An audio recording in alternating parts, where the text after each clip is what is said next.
Hi hello வணக்கம். நாம் இன்னைக்கு சயின்டிஃபிக்கலாக ஒரு முக்கியமான ஒரு மூவி பார்ப்போம். இந்த படத்தில் வந்து ராம் போத்தினி, சஞ்சய் தத்து இன்னும் நிறைய பேர் நடிச்சிருக்காங்க. இந்த படத்தினுடைய டைரக்டர் யாருன்னு பார்த்தீங்கன்னா பூரி ஜெகநாத். இவர் தான் தயாரிப்பும், இவர் தான் ரைட்டரும், இவர் தான். இந்த படத்தினுடைய ஸ்டோரியை பற்றி பார்ப்போம். இது வந்து 2வது பாகம்.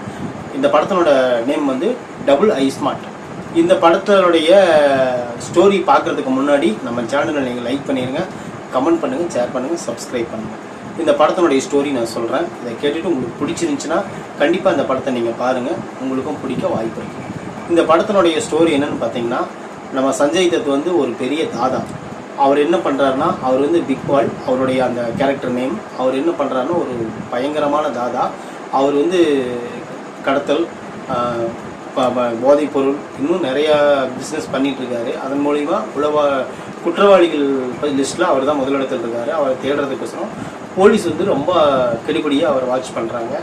அப்போ என்ன ஆகுதுன்னு பார்த்தீங்கன்னா, அவருக்கு வந்து ஒரு மூளையில் முக்கியமான நோய் இருக்குது, பிரெயின் டியூமர் அப்படின்னு சொல்லிட்டு. அந்த இருக்கிறனால ஒரு 3 மாதத்தில் செத்துருவார் அப்படிங்கிற ஒரு நியூஸ் தெரியுது. உடனே என்ன பண்ணுறாருன்னு கேட்டிங்கன்னா, அந்த மூளையை வேறு ஒரு மனிதனுக்கு மாற்றி வச்சுட்டு அந்த மெமரியெல்லாம் அவனுக்கு ஷிஃப்ட் பண்ணிட்டோம்னா, நம்ம இறந்தால் கூட நம்ம மெமரியில் இருக்கிறது அவன் மூலியமாக நம்ம வாழ்ந்துக்கலாம் அப்படின்னு சொல்லிட்டு நினைவுகளை வந்து வேறு யாரும் வைக்கிறது யாருன்னு பார்த்தீங்கன்னா, நம்ம ராம் போத்தினிங்கிற நமக்கு ஹீரோ சங்கர் அவர்கள் வைக்கிறாங்க. இந்த படத்தினுடைய ஸ்டோரி இவ்வளோ தான். இதுக்கப்புறம் என்ன ஆயிருக்குன்னு உங்களுக்கே தெரிஞ்சிருக்கும். அதிரடி சண்டை காட்சிகள் நிறைந்த ஒரு சயின்டிஃபிக் படம் தான் இது. இந்த படத்தினுடைய ஸ்டோரி சொல்கிறதுக்கு முன்னாடியே, அதாவது வந்து இது ஒரு சயின்டிஃபிக் படம்னாவே நம்மளுக்கு தெரியும், டெக்னாலஜிக்கு அதிகமாக இருக்கும். 2வது வந்து இந்த ஆர்கானிக் திருடுறது, இந்த கம்ப்யூட்டர் மூலிமா கண்டுபிடிக்கிறது, இதெல்லாம் முக்கியமான விஷயமா சொல்லுவாங்க. அவங்க ப்ராப்பராக எதையுமே கவனிக்க விட்டுட்டாங்க. ஆக்ஷன் மட்டும்தான் இந்த படத்தில் முக்கியத்துவம் கொடுத்து எடுக்கப்பட்ட படம் இது. ஹீரோயினி வராங்க. ஹீரோயினி வந்து ஃபஸ்ட்டு ஆரம்பத்தில் அவங்க ஒரு போலீஸாக இருக்காங்க. ஹீரோவால் வேலை போகுது. அதுக்கப்புறம் அந்த ஹீரோவே லவ் பண்ணுற ட்ராமாலாம் சினிமாவில் மட்டும்தான் நடக்கும். அந்த மாதிரி ட்ராமா இந்த படத்துலையும் நடக்குது. அடுத்தபடி பார்த்தீங்கன்னா, நம்ம சஞ்சய் தத்தை சொல்லலாம். இந்த படத்தில் வந்து முக்கியமான கேரக்டர் அவர் தான்.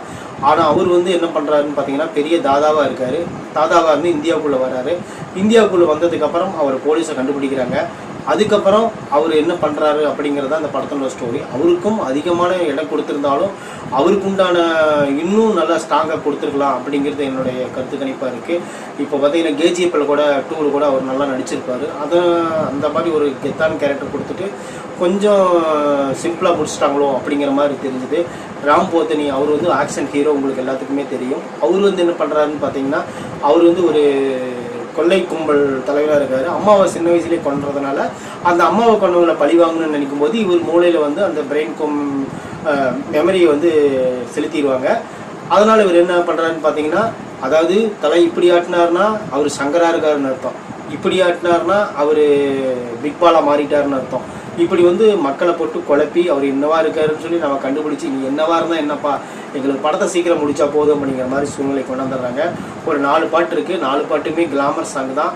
இன்னொரு ஐட்டம் சாங் இருக்குது, லிப்லாக் ஒரு 2-3 இருக்குது. அதை குழந்தைகள் பார்க்கறத தவிர்க்கலாம். அப்புறம் இன்னொரு சொல்லப்போனால் மியூசிக் ஓரளவுக்கு பரவாயில்ல, நல்லாயிருக்கு. இந்த படத்தினுடைய ஸ்டோரி வந்து எல்லாமே நெகட்டிவ் தானே, பாசிட்டிவ் இது இல்லைன்னு கேட்டிங்கன்னா, எல்லாம் லிப்பு மட்டும் சூப்பராக கொடுத்துக்கிறாங்க. தமிழில் நல்லா டப் பண்ணி கொடுத்துக்கிறாங்க. கதை எடுத்துக்கிட்ட கதையை அவங்க ப்ராப்பராக எடுக்காமல் ஆக்ஷனுக்கு முக்கியத்துவம் கொடுத்து கதையை ரொம்ப சுருக்கி எடுத்துட்டாங்கிறது தான் விஷயம். எந்த கதையுமே சரியாக எழுதப்படலை. பெரிய ஒரு சிபிஐ அதிகாரியாக வர நம்ம பெரிய அதிகாரியாக இருக்கிறவர் கூட அதாவது ஹீரோவை பார்த்து பயப்படுற மாதிரி ஒரு கதையை எடுத்து வச்சுக்கிறாங்க. காமெடி அது தனி போர்ஷன் வந்துட்டுருக்கு. அது ஒரு அந்த போர்ஷன் பார்க்குறது கூட ஓரளவுக்கு நல்லா இருக்குது. இந்த கதையோட ஒன்றி பார்க்கும்போது அது ஓரளவுக்கு பரவாயில்ல, நல்லா தான் இருக்குது. இன்னொரு விஷயம் என்னென்னு பார்த்தீங்கன்னா, அந்த படத்தை ஒரு டைம் பார்க்கலாம் கண்டிப்பாக. அது எதுக்குன்னா, இந்த படத்தினுடைய சண்டை காட்சிகளுக்கோசரம் பார்க்கலாம். கிளைமேக்ஸ் ஓரளவுக்கு நல்லா கொடுத்துருக்காங்க.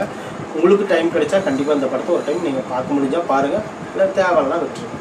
ஆக்ஷன் ஹீரோ சண்டை காட்சிகள் பார்க்குற ஆளுங்களுக்கு கண்டிப்பாக இந்த படம் பிடிக்கும். தேங்க்யூ. மறக்காம சர்ப்ரைஸ் பண்ணுங்க. தேங்க்யூ.